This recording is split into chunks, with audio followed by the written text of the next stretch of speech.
Question दिख रहा होगा। सिद्ध कीजिए कि √2 एक अपरिमेय संख्या है। ठीक, क्या लिखा गया? सिद्ध कीजिए कि √2 एक अपरिमेय संख्या है। तो सबसे पहले हम सवाल को सिद्ध करने के लिए क्या करेंगे? इसको मान लेंगे माना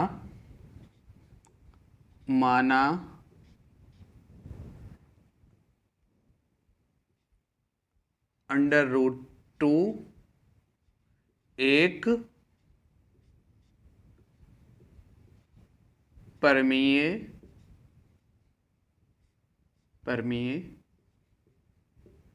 संख्या है। क्या मानेंगे? माना √ एक परमीय संख्या है। देखिए परमीय संख्या है इसलिए हम इसको p/q के रूप में लिख सकते हैं। इसलिए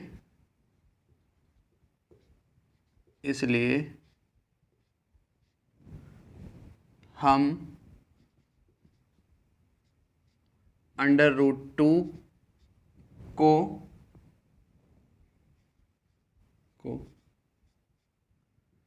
p/q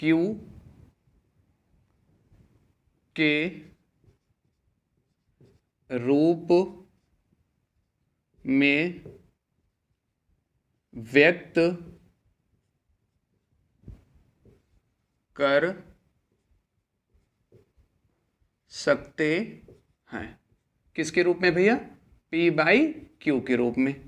ध्यान दीजिएगा, जब हम सवाल को कह रहे हैं p/q के रूप में तो √2 बराबर p/q।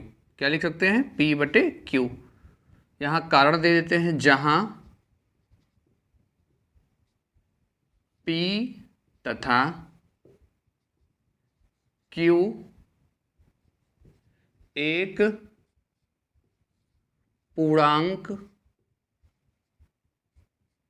है। क्या है?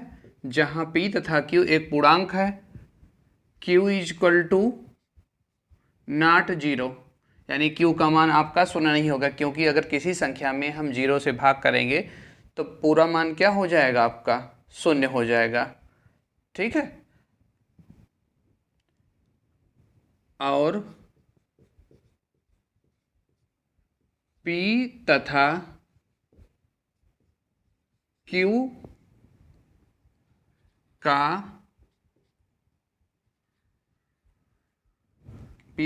का क्या मान लेंगे? अभाज्य। क्या लिखेंगे? अभाज्य गुणन खंड है। अभाज्य गुणनखंड का मतलब है क्या? इसका मतलब है इसका जो गुणनखंड होगा वो एक के अतिरिक्त कोई गुणनखंड नहीं होगा। ठीक है, हम यहाँ फिर से करते हैं। दोनों पक्षों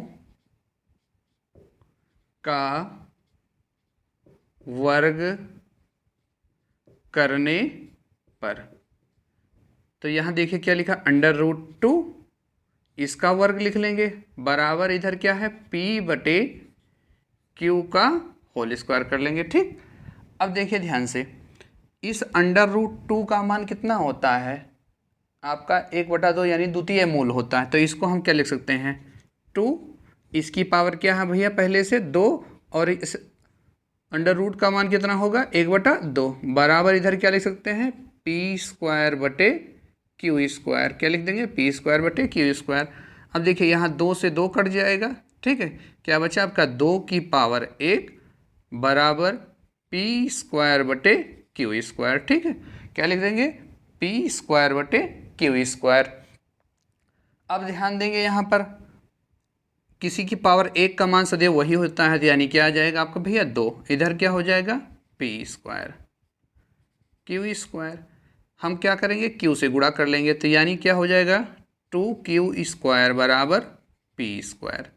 ठीक, यहाँ पर क्या लिख देंगे? 2q² बराबर p²। इसको हम समीकरण क्या मान लेंगे? 1 मान लेंगे। क्या मान लेंगे? समीकरण 1। अब ध्यान देंगे, अतः क्या लिखेंगे? अतः जो क्या है आपका? 2, क्या है आपका 2 कामा पी स्क्वायर का एक गुणन खंड है। ठीक, अब आगे देखेंगे, अगर ये जो 2 है वो पी स्क्वायर का गुणनखंड है तो 2 कामा पी का भी एक गुणन खंड होगा। ठीक, ध्यान दीजिएगा, अगर ये भैया 2p स्क्वायर का एक गुणनखंड है तो ये 2p का भी एक क्या होगा आपका गुणनखंड होगा। ठीक है, आगे लिख लेते हैं, अतः क्या मान लेंगे, p बराबर 2x, इसको क्या लेंगे, p बराबर हम क्या ले लेंगे 2x, जहां क्या लिखेंगे, जहां क्या लिख लेंगे, जहां यक्स एक क्या है आपका भैया पूर्णांक है, क्या है आपका यक्स एक पूर्णांक है। ठीक, अगर आप लोगों को दिख नहीं रहा हो तो हम ऊपर लिख देते हैं, यहाँ यक्स क्या है आपका एक पूर्णांक है। आगे उपरोक्त का मान समीकरण किसमें भैया, समीकरण 1 में रखने पर, कहाँ रख रहे हैं 1 में रख रहे हैं, इसका मान हम कहाँ रख लेंगे समीकरण 1 में। तो समीकरण भैया देखिए यहाँ पर 1 में रखते हैं, यहाँ क्या है आपका 2q स्क्वायर बराबर, इधर देखिए आपका क्या था p स्क्वायर, यही हम मान रख लेंगे, 2q स्क्वायर बराबर इसकी जगह क्या रखेंगे जो हमारा माने हैं 2x रख लेंगे। ठीक, 2x का होल स्क्वायर। ठीक, तो यहाँ देखिए 2q स्क्वायर इधर हो जाएगा, भाई स्क्वायर खोलेंगे 2 दूना 4x स्क्वायर। ठीक है, q स्क्वायर रहने देते, 2 से उधर भाग कर लेते हैं, यानी कितना हो जाएगा 4x स्क्वायर बटे 2, भाग करेंगे तो 2 आएगा, यानी q स्क्वायर बराबर 2x स्क्वायर। अब ध्यान दीजिए q स्क्वायर बराबर 2x स्क्वायर। अब यहाँ पर हम ध्यान देंगे जो 2 कामा q स्क्वायर का एक गुणन खंड है, तो क्या लिखेंगे, तो 2q का भी एक गुणन खंड होगा। ठीक, क्या होगा 2q का भी एक गुणनखंड होगा। देखिए शुरुआत में हमने क्या माना था, शुरुआत में हमने ये माना था जो आपका 2 है वो आपका अभाज्य गुणनखंड होना चाहिए, यानी कि 1 के अतिरिक्त कोई गुणनखंड नहीं होगा। हम सवाल में देखें जो 2 है वो q स्क्वायर का भी गुणनखंड है, यहाँ पर देखें हम 2 जो है आपका p स्क्वायर का भी गुणनखंड हो गया है। ठीक है, अर्थात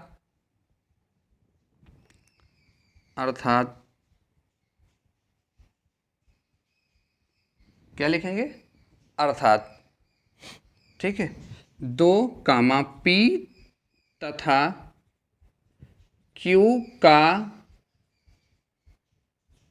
गुणन खंड है। ठीक है, क्या है आपका p तथा q का गुणनखंड है, जो कि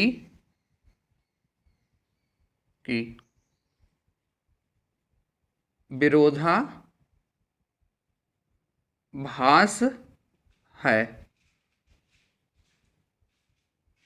क्या है, जो कि आपका विरोधाभास है, क्योंकि हमने शुरुआत में क्या माना था, आपका जो 2 है वो किसी का आपका गुणनखंड नहीं होना चाहिए, केवल 1 के अतिरिक्त। ठीक है, इसलिए हमारा मानना गलत नहीं है। है। हमारा मानना क्या है, आपका गलत है। अतः √2 एक अपरिमेय